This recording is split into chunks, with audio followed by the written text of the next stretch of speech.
ওনার তো দেশে আসার কোনো সুযোগ নাই, আর দেশে আসলে ওনাকে গ্রেপ্তার হতে হবে এবং ওনার বিরুদ্ধে অলরেডি মামলা রায় হয়ে গেছে, ওনাকে জেলের ভিতর যেতে হবে এবং সেই রায়টি কার্যকরী হবে।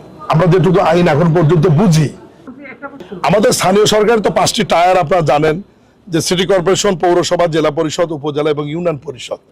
এখানে প্রায় 5.5 থেকে 6,000 কোটি টাকা লাগবে এই টোটাল নির্বাচনগুলো মাঠ থেকে উঠিয়ে নিয়ে আসবার জন্য। নির্বাচন কমিশন তারা বাজেট দিয়েছে এবং চলতি বাজেট যেটা অনুমোদন হয়েছে পার্লামেন্টে, এই বাজেটেও স্থানীয় সরকার নির্বাচন পরিচালনা করবার জন্য বরাদ্দ রাখা আছে। নির্বাচন কমিশন প্রস্তুতি নিচ্ছে। আমরা নির্বাচন কমিশনের প্রস্তুতি, অর্থ বিভাগের সম্মতি এবং স্থানীয় সরকার যৌথভাবে বসে পরিবেশ, ওয়েদার, অর্থনৈতিক বিবেচনায় কোন নির্বাচনটি আগে এবং কোন নির্বাচনটি পরে করা হবে এ ব্যাপারে এখনো কোনো সিদ্ধান্ত আমরা নেইনি।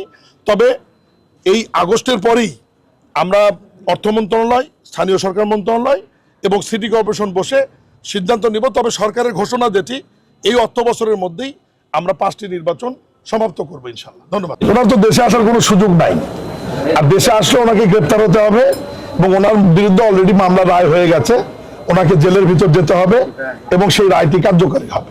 আমরা যেটুকু আইন এখন পর্যন্ত বুঝি, উনি সরাসরি দেশে সাধারণ মানুষের মতো আসবার কোনো সুযোগ নাই। উনি যেভাবে আসুক, আসার সাথে সাথে আইনগতভাবে উনি গ্রেপ্তারের আওতায় আসবেন।